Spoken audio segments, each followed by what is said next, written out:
Assalamualaikum warahmatullahi wabarakatuh. Sahabat JMK, jangan lupa untuk selalu beristighfar, mohon ampunannya, mohon petunjuknya, dan berusaha berjalan dalam terangnya.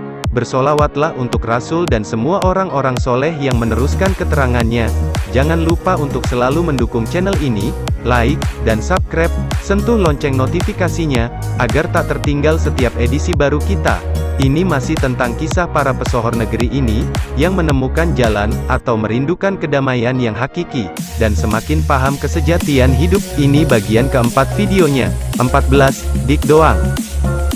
Perjalanan spiritual Dik Doang hijrah, mimpi sakitnya meninggal. Seniman kenamaan Raden Rizky Mulyawan Kartanegara Hayang Denada Kusuma atau biasa dikenal Dik Doang telah hijrah. Kini, ia memantapkan diri mendalami ilmu keagamaan. Dik Doang mengungkapkan, sebelum memutuskan hijrah, ia sempat bertanya perihal bagaimana rasanya mati. Tak lama kemudian, pria 53 tahun bermimpi dicabut nyawa 9 kali. Ia mengungkap betapa sakitnya proses terpisahnya nyawa dan raganya. Dalam mimpi tersebut, pelantun dan akhirnya cinta mengibaratkan dicabutnya nyawa seperti buah durian yang ditaruh di dalam perut. Kemudian, durian tersebut diikat dan ditarik hingga ke ubun-ubunnya. Terus saya dimimpiin 9 kali dicabut nyawanya. Rasanya kayak durian ditaruh di dalam perut, diikat pakai handuk, ditarik paksa ke ubun-ubun. Aduh sakit banget, kata Dik Doang saat ditemui di kawasan Ciputat, Tangerang Selatan, Selasa tanggal 9 Agustus tahun 2022. Dik Doang mengaku semenjak bermimpi hal yang aneh-aneh tersebut, alhasil dirinya pun merasa kapok. Pasalnya persoalan yang ada dalam mimpinya, tak lain adalah teguran dari Allah Subhanahu wa Ta'ala. Itu gara-gara saya nanya rasanya dicabut nyawa kayak apa. Ya dikasih tahu sama Allah. Setelah itu saya kapok, ucapnya melanjutkan. Dik Doang menjelaskan salat merupakan kegunaan rukun Islam. Permasalahan itu turut menjadi pertimbangan ayah 3 anak untuk hijrah mendalami ilmu keagamaan. Saya melihat orang sholat aja belum tentu selamat, apalagi kalau saya enggak salat gitu loh, lanjutnya. Sejak itu saya bertanya, Allah salat itu apa sih gunanya? Maka itu pencarian yang panjang banget ya, tuturnya. Dik Doang mengaku kalau dia bermimpi tentang kiamat hingga berjam-jam sebelum akhirnya memutuskan hijrah. Peristiwa terjadi pada bulan puasa, membuatnya sampai tidak sahur, akibat adanya mimpi tersebut. Terkait peristiwa itu, tak berselang lama pemilik nama asli Raden Rizky Mulyawan Kartanegara Hayang Denada Kusuma, memutuskan untuk ibadah haji ke Tanah Suci. Alhasil sepulang dari sana, kini musisi kenamaan semakin mantap mendalami ilmu keislaman, seringkali tampil dalam acara dakwah dan kerohanian. 16. Gary Iskak. Gary M. Iskak adalah seorang aktor Indonesia keturunan Belanda. Ia merupakan kakak dari aktor Indonesia, Hiva Iskak sekaligus keponakan dari aktor dan aktris Indonesia, Elis Iskak, Boy Iskak dan Indriati Iskak. Gary lahir di Jakarta tanggal 10 Juli tahun 1973. Jarang terlihat di layar kaca, aktor Gary Iskak ini tak lagi seperti dahulu. Pria kelahiran Jakarta itu sudah berubah, ia sudah hijrah sejak beberapa tahun yang lalu. Pada Arie Untung dan Fenita Arie, Gary dan istrinya yakni Rika Novicia, membagikan pengalaman yang terjadi selama proses hijrah. Ternyata, keputusan tersebut berawal dari saran teman Gary. Sebetulnya, Gary ungkap bahwa pesan untuk bertaubat dan kembali ke ajaran Allah sudah diterima dari orang tua. Namun, ia dan Rika saat itu belum mengindahkannya. Namun hingga pada satu waktu, pesan tersebut semakin banyak Gary dengar. Ia ingat bahwa salah satu temannya meminta dan mengajak agar dirinya ikut berhijrah. Kita sudah diingatkan sama orang tua, segala macam. Cuma ya sudahlah, kita masih gitu-gitu saja. Sampai akhirnya memang banyak orangnya yang ingetin dan salah satu teman bilang, sudahlah, kita balik lagi saja ke ajaran Allah, tutur Gary, dikutip dari channel YouTube Cerita UNTUNGS pada Kamis tanggal 25 November tahun 2021. Lebih lanjut, Gary ungkap bahwa saat itu ia sudah terlalu jauh dari Allah. Bahkan, ia akui bahwa dirinya saat itu sudah musyrik. Ya memang ada momen, yang, itu urusan musyrik soalnya, jadi malas gue omongin. Gary seperti malas membayangkan masa lalu, bahkan mungkin sudah ia benci, semoga istiqomah Gary. 16. Opik Aunur Rafiq Lil Firdaus, lahir tanggal 16 Maret tahun 1974, yang lebih dikenal dengan nama mononimnya Opik adalah seorang aktor, penulis lagu dan penyanyi Indonesia. Namanya dikenal melalui salah satu karyanya, Dea Lova, yang dinyanyikan oleh Once Mekel. Lagu ini merupakan original soundtrack film dengan judul yang sama, sebelum kini sukses sebagai pedakwah dan penyanyi religi. Perjalanan hidup Opik tak mudah. Perjalanan hidup Opik memang tak mudah, lantaran pernah menjadi tukang pel hingga nyanyi di halte. Meskipun perjalanan hidup Opik dulu cukup pahit, kini sang pedakwah sudah hidup bahagia tinggal di rumah mewah bersama istri ketiganya. Perjalanan hidup tiap orang sukses biasanya lebih berwarna, termasuk yang pernah dialami pria pemilik nama asli Aunur Rafiq Lil Firdaus alias Opik. Sebelum sukses dengan 15 album religinya, Opik sempat mengalami kehidupan yang sulit.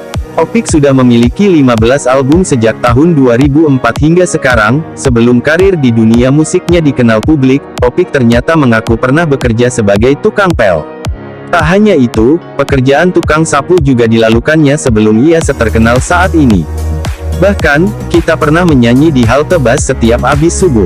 Kisah masa lalu Opik itu pun diceritakannya kepada Alvin Adam dalam tayangan YouTube Alvin dan Friends, pada tanggal 11 November tahun 2019. Dulu ketika saya nyanyi di halte itu, pekerjaan saya dari rumah namanya Bella Studio yang mengajari kita untuk survive. Pekerjaan saya yang tetap sebagai tukang pel, tukang masak, membuat kopi, sisa waktunya untuk mengaji, ujar Opik. Kamu harus keluar salat subuh, jalan kaki, bawa gitarmu, tapi bukan ngamen, nyanyi aja buat alam, ucap Opik menirukan pesan sang sahabat. Pria yang bercita-cita ingin menjadi pendekar itu pun selalu mengingat pesan sang ibu dan bagaimana besarnya peran ibu dalam hidupnya. Kamu boleh jadi apa saja nak, tapi tetap berpegang teguh pada syariat, ucap Opik menirukan pesan sang ibu. Opik mengaku, sang ibu selalu mendoakannya. Tak hanya di masa awal karir, penyanyi lagu Tombo Ati itu sempat mengalami masa-masa sulit lantaran mendapat banyak hujatan dari publik lantaran memilih untuk poligami. Seperti yang diketahui saat tengah berada di puncak kepopulerannya, Opik harus ikhlas saat diterpa isu miring oleh publik. Opik dikabarkan telah berselingkuh dengan Baby Silvana, saat masih sah menjadi suami sah Dian Rositaningrum. Namun pada akhirnya, Opik berpisah dengan Dian Rositaningrum dan menikah dengan Baby Silvana. Tak hanya itu, ia juga mengaku mengalami hal sulit saat dirinya banyak ditinggalkan oleh orang-orang yang dicintainya. Ayah dari 5 orang anak itu mengaku terpukul saat kehilangan istri keduanya, dan keluarga yang dicintai. Hal itu seperti yang diungkapkan Opik dalam tayangan Alvin dan Friends pada tanggal 11 November tahun 2019 lalu. Ada masa-masa berat Opik waktu kemarin itu, ada banyak sekali kematian, ada anak meninggal, istri meninggal, ada orang tua meninggal, mertua meninggal, ada paman, dalam waktu yang berdekatan sekali, berat gitu, ujar Opik. Tak hanya itu, kebencian publik atas dirinya juga menjadi salah satu tantangan hidup yang harus dilalui mantan musisi rock and roll itu. Yang paling berat itu sebenarnya ada kebencian dari masyarakat, ada pilihan Opik poligami. Saya bersyukur melewati masa yang berat itu dan mendapatkan hikmah, kalau populer itu kosong, ujar Opik. Namun, Opik bersyukur dengan jalan hidupnya saat ini terlebih setelah ia diamanahi rambut Rasulullah dan anak-anak di rumah Tombo Ati masih aman. Alhamdulillah survive sampai sekarang ada rambut Rasulullah, anak-anak yatim masih aman, alhamdulillah bisa bertahan, ujar Opik. Sebenarnya masih ada sisi gelap kehidupan Opik ketika awal merintis karir dan bermusik genre rock and roll, tapi itu masa lalu yang turut pula membentuk karakter dan memperkaya pengalaman hidupnya. 17. Adji Massaid dan Angelina Sondahak. Pasangan ini bertemu dan sepakat memulai hidup baru, setelah Adji mengalami kegagalan rumah tangganya dan berpisah dengan Reza Artamevia, dan Angie menjadi mualaf. Mantan puteri Indonesia Angelina Sondakh menikah dengan aktor Adji Massaid. Sejak awal bersama, pasangan ini memang menjadi sorotan publik. Hal ini karena keduanya menjalin hubungan tak lama dari perceraian sang aktor. Hubungan mereka dikabarkan terjalin sejak pertengahan tahun 2005, meski kala itu Angelina Sondakh dan Adji Massaid belum mengakui ke publik. Sedangkan Adji Massaid baru resmi bercerai dari penyanyi Reza Artamevia pada Januari tahun 2005. Keduanya saling mengenal sebagai rekan kerja. Kala itu, Angi dan Aji sama-sama menjadi calon legislatif dari Partai Demokrat. Keduanya jadi kerap bertemu dalam kegiatan partai. Tetapi komunikasi mereka hanya sebatas pekerjaan. Pembicaraan kami hanya sebatas pekerjaan, tidak pernah melewati batas privasi masing-masing.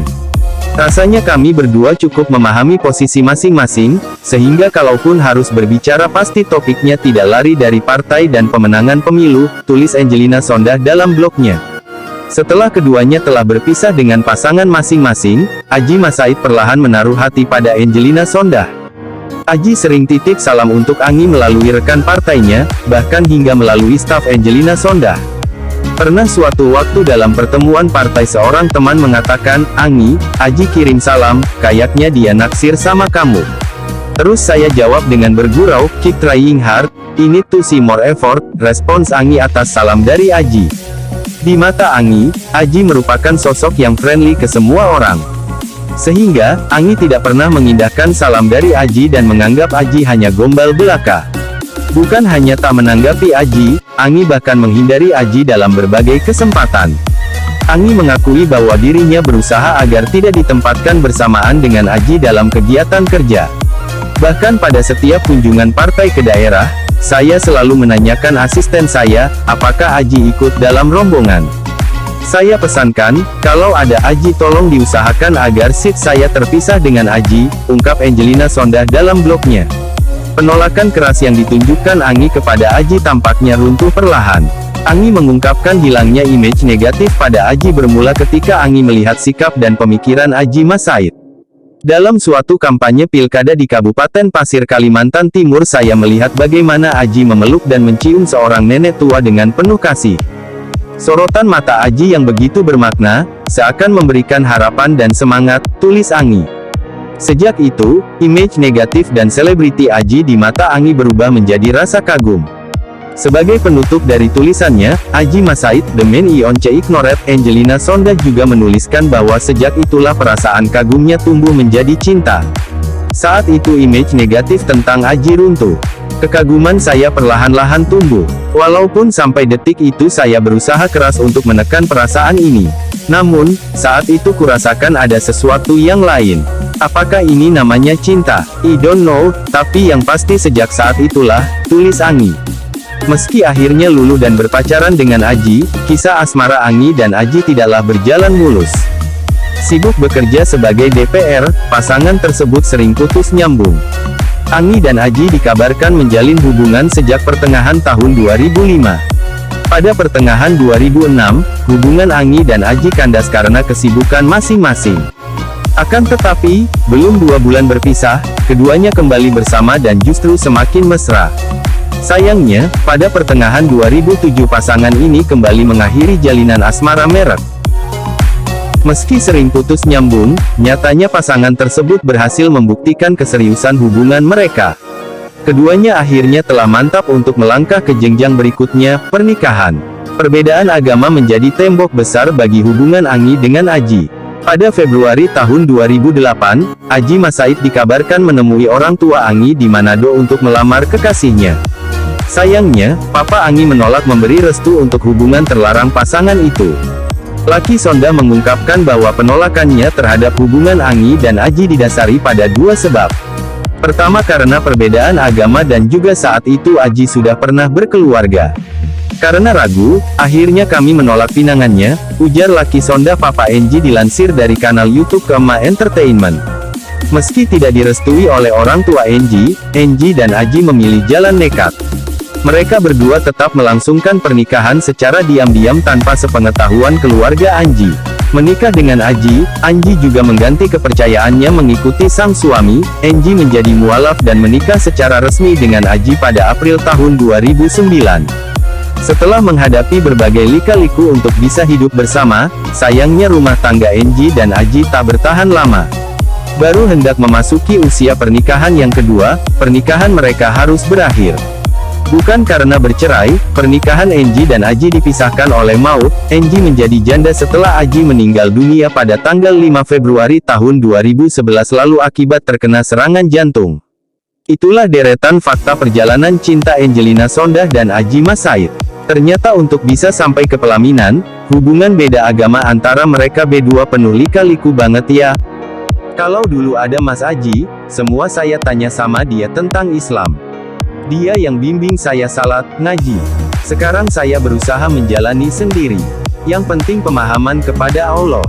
Insya Allah, Ramadan ini bisa bermakna dan memberikan pelajaran buat saya, ucap Angi pada 2011 silam. Tak hanya menjadi seorang guru bagi Angelina Sondakh, ada kebiasaan saat Ramadan yang dirindukan oleh Angi saat Aji Mas Said masih ada. Istri mendiang Aji Mas Said ini masih ingat kebiasaan yang kerap mereka lakukan di kala bulan Ramadan. Kalau dulu, untuk menunggu waktu berbuka, saya dan Mas Aji biasanya suka jalan-jalan ke mall, kini tinggal kenangan, begitu Angie bertutur sambil mengenang. Kini 10 tahun berlalu, Aji membimbing Angie jadi mualaf, dan belajar Islam, dan Angie seperti memulai segalanya dari awal seorang diri, bukan saja demi cintanya ke mendiang suami, tapi juga ada komitmen hidup, dan Angie bertekad kuat untuk lebih memperdalam makna hijrahnya, dan sudah dibuktikannya dengan kekuatannya menghadapi ujian berat hidup, dan keputusannya memakai jilbab, di mata orang yang terus belajar tentang iman, maka kita pasti sepakat kalau Angie adalah wanita hebat yang sangat beruntung.